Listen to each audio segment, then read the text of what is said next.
Oke ya, baik Pak Geri mulai. Assalamualaikum warahmatullahi wabarakatuh. Selamat pagi semua. Waalaikumsalam warahmatullahi wabarakatuh. Waalaikumsalam warahmatullahi Waalaikumsalam. Oke, baik ya kabarnya. Sebelum kita memulai pembelajaran, marilah kita berdoa menurut agama dan kepercayaan masing-masing. Berdoa dimulai. Doa selesai. Oke ya, sebelumnya Pak Geri mau mengucapkan terima kasih sekali lagi karena kalian sudah mau meluangkan waktu untuk pelajarannya Pak Geri dengan mode daring kedua untuk minggu ini. Begitu ya, terima kasih banyak atas bantuannya, kesediaannya.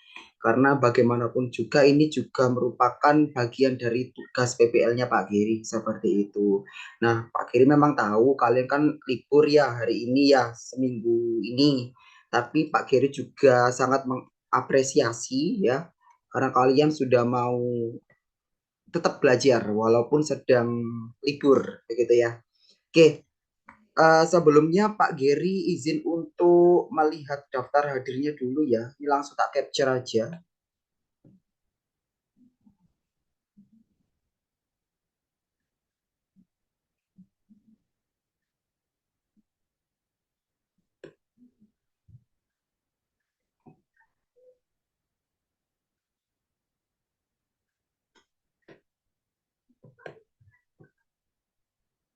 Oke, sudah ya. Minta tolong sama seperti kemarin. Nanti kalau misal suaranya Pak Geri atau PPT-nya macet ya, dan itu kelihatan di kalian, nanti bisa dikonfirmasi Pak Geri ya, biar tak cek dulu, nanti tak benerin dulu. Oke ya. Baik, sebelumnya kita kemarin kan sudah mempelajari materi terkait dengan proses masuknya agama dan kebudayaan Islam ke Indonesia. Nah, untuk hari ini kita akan mempelajari materi selanjutnya terkait dengan konsep dasar masyarakat, pemerintahan, dan budaya kerajaan Islam di Indonesia. Nah, kalau kemarin kita sudah belajar tentang teori-teori, jalur, kemudian saluran. Kemudian ada apa lagi kemarin ya? Nah, itu apa faktor Islam mudah diterima. Kemudian yang terakhir ada bukti-bukti masuknya Islam. Nah, itu yang kemarin. Nah, kalau hari ini kita sudah mulai menginjak materi terkait dengan kerajaannya. Tapi hari ini coba kita analisis dulu, kita pahami dulu terkait dengan konsep-konsep kerajaannya. Jadi belum menyasar secara spesifik setiap kerajaan. Ya, jadi kita coba analisis secara umum dulu apa sih yang dimaksud dengan konsep dasar masyarakat, pemerintahan, dan budaya kerajaan Islam di Indonesia. Begitu ya. Oke, coba tak perbesar dulu.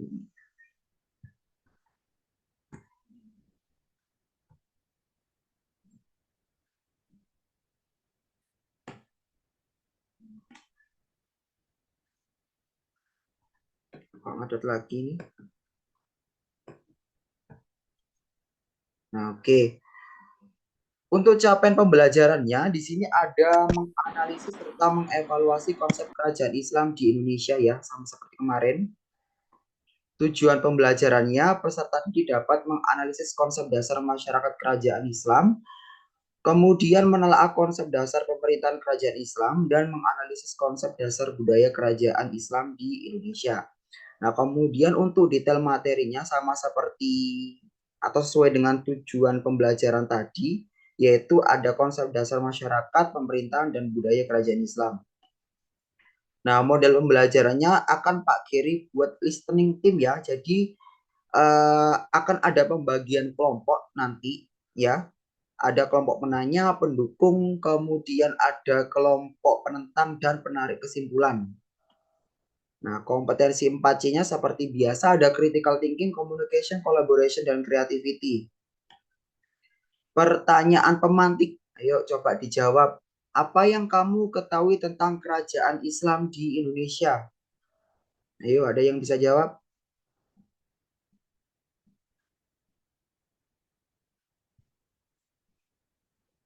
Ayo, Konita, Zara, Indi.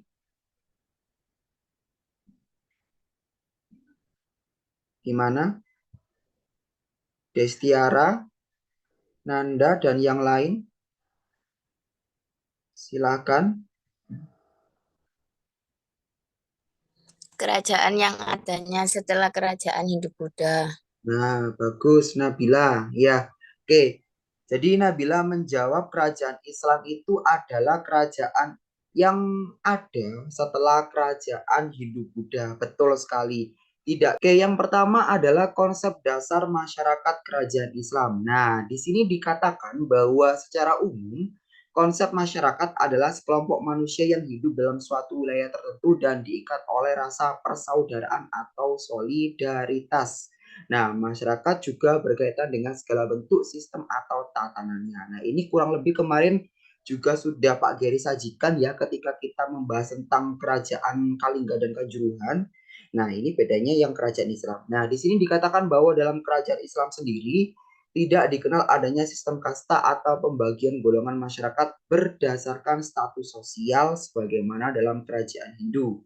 Ya, jadi ini poin penting dari konsep dasar masyarakat kerajaan Islam. Jadi dalam Islam, dalam kerajaan Islam itu tidak dikenal adanya kasta. Nah, kemarin kan juga sempat disinggung sama Destiara ya, bahwa dalam Islam tidak mengenal sistem kasta. Jadi kemudian pertanyaan, oke, kalau Tidak. tidak ada, tidak, oke, terima kasih. Kalau tidak ada, sebentar ya. Kalau tidak ada, kita bisa langsung mulai diskusinya ya. Kita bisa langsung mulai diskusinya seperti pembagian kelompok yang sudah Pak Geri share di grup. Jadi ada kelompok penanya, kelompok pendukung, kelompok penentang, kelompok penarik kesimpulan. Nah, habis ini mungkin Pak Geri kasih waktu untuk kelompok penanya. Di sini ada Adam, Cahya, Rafif, Amanda, Amita, Ardela, Bunga, Destiara, sama Elfreda untuk membuat satu pertanyaan saja terkait dengan materi yang sudah Pak Geri jelaskan barusan. Ya, jadi mungkin bagian-bagian yang belum kalian pahami itu silakan ditanyakan satu saja. Nah, di mana nanti pertanyaan ini itu harus dijawab oleh kelompok pendukung. Ya, di sini ada Rizky, Keiko, Revan, Zaki, Nabila Auriel, Naila, Honita, Tiara, Amelia. Ya, nah ini nanti mungkin akan Pak Geri kasih waktu, Pak Geri kasih jeda waktu dari berakhirnya meet di link pertama ini. Ya, kemungkinan nanti sampai jam berapa ya? Jam 8.15 baru nanti kita bisa gabung lagi ke Zoom seperti itu. Ya, jadi nanti yang pertama bekerja adalah kelompok penanya. Silakan bisa dituliskan pertanyaannya di grup nanti ya. Terus kemudian bisa langsung dijawab sama kelompok pendukung, kelompoknya Rizky dan kawan-kawan seperti itu. Nah, baru nanti ketika kita meet kedua bisa langsung dipresentasikan. Jadi nanti kelompok penanya harus membacakan pertanyaannya, baru kemudian presentasinya yang pertama dari kelompok penanya, kelompoknya Destiara dan kawan-kawan. Oke, silakan. Nah, ini nanti minta tolong juga untuk kelompok penentang atau penyangga dan juga kelompok penarik kesimpulan untuk diperhatikan baik-baik ya, konektivitas atau keterkaitan antara pertanyaan dan juga jawabannya supaya nanti bisa mengemukakan sanggahan dan kesimpulan yang tepat. Begitu ya. Oke, silakan. Kelompoknya Destiara ya. Ada Adam, Cahya, Rafif, Amanda, Amita, Ardela, Bunga, Elfreda. Oke, silakan. Satu aja Dibacakan perwakilan. soalnya ya, Pak. Kenapa? Dibacakan soalnya. Ya, dibacakan soalnya. Pada poin ke-6, konsep dasar pemerintahan kerajaan Islam, yaitu raja juga punya hubungan erat dengan berbagai daerah yang menjadi kekuasaannya. Alhasil turut memperhatikan daerah-daerah itu pula. Bagaimana cara setiap raja memperhatikan daerah-daerah tersebut dan berikan contohnya? Oke, bagus sekali ya pertanyaannya Terima ya. kasih, Pak. Oke, sama-sama Destiara. Terima kasih kembali. Jadi pertanyaannya sangat bagus ya. Intinya adalah bagaimana cara setiap raja memperhatikan daerah-daerah kekuasaannya dan berikan contohnya gitu. Oke, bisa langsung dijawab ya sama kelompok 2, yaitu kelompok pendukung atau penjawab. Silakan perwakilannya. Ya, sebentar, Pak. Oke. Jadi, bagaimana cara setiap raja memperhatikan daerah-daerah tersebut sekaligus diberikan contohnya. Pada intinya, ada 3 poin bagaimana cara setiap raja memperhatikan daerah-daerah tersebut. Yang pertama, melakukan kunjungan ke daerah-daerah yang dikuasai untuk memantau kondisi masyarakat dan daerahnya. Contohnya yaitu yang pernah dilakukan oleh Sultan Trenggana dari Demak ketika berkunjung ke wilayah-wilayah di sekitar Mataram saat itu. Yang kedua, memajukan perekonomian setiap daerah yang nantinya juga akan menjadi penyuplai komoditas dan mampu memberikan pemasukan untuk kerajaan dalam bentuk pajak. Contohnya yang dilakukan masyarakat Demak dalam membayar pajak pada kerajaan Demak. Dan yang ketiga, membangun berbagai fasilitas untuk kepentingan daerah dan rakyatnya. Contohnya yaitu pembangunan masjid, jembatan, dan jalan-jalan. Ada lagi contoh yang terakhir yaitu Kerajaan Demak memudahkan hubungan antara pesisir Sumatera bagian barat melalui Selat Sunda dan Selat Malaka sebagai jalur perdagangan. Kita pelajari. Tadi yang sudah Pak Giri jelaskan di awal kira-kira apa aja? Ayo.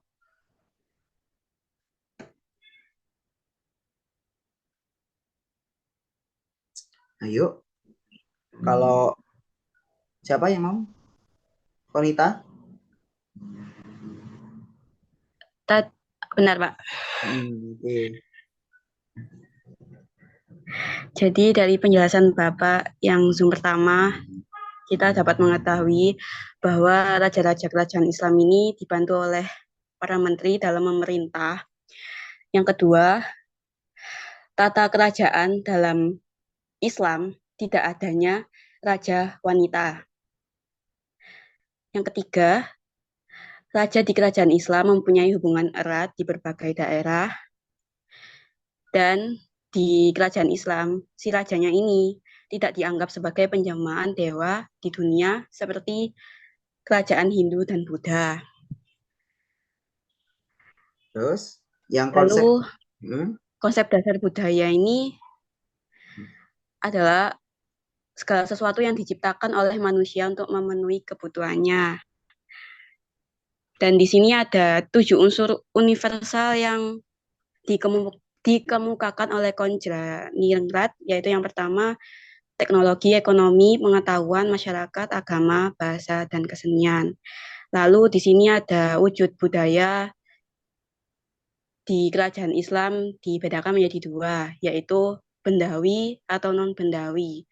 Nah, kalau bendawi itu wujud yang nampak dan dapat dilihat, diraba, dan dirasakan. Contohnya kayak Masjid Demak, Masjid Kudus. Kalau non-bendawi itu tidak bisa dilihat, namun bisa dirasakan seperti tradisi. Contohnya tradisi sekaten dan adanya sistem penanggalan Jawa yang berasal dari Hindu-Buddha dan dikembangkan lagi dengan penanggalan Islam. Dapat cukup sekian dari saya. Oke, terima kasih Konita sudah.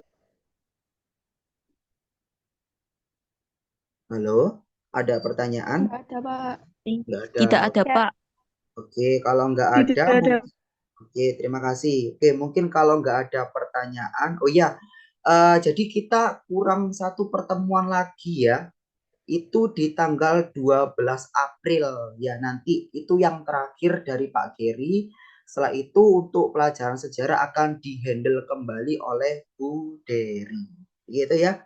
Oke, kalau misal nggak ada pertanyaan, kurang lebihnya mohon maaf untuk hari ini dan segala keterbatasan yang ada, terutama terkait dengan Zoom-nya ya, karena memang sangat limit, jadi kita harus gonta-ganti link. Ya, Pak Giri akhiri, kurang lebihnya mohon maaf. Wassalamualaikum warahmatullahi wabarakatuh. Oke, terima kasih banyak ya. Waalaikumsalam warahmatullahi wabarakatuh. Terima kasih, Pak Geri. Oke, sama-sama.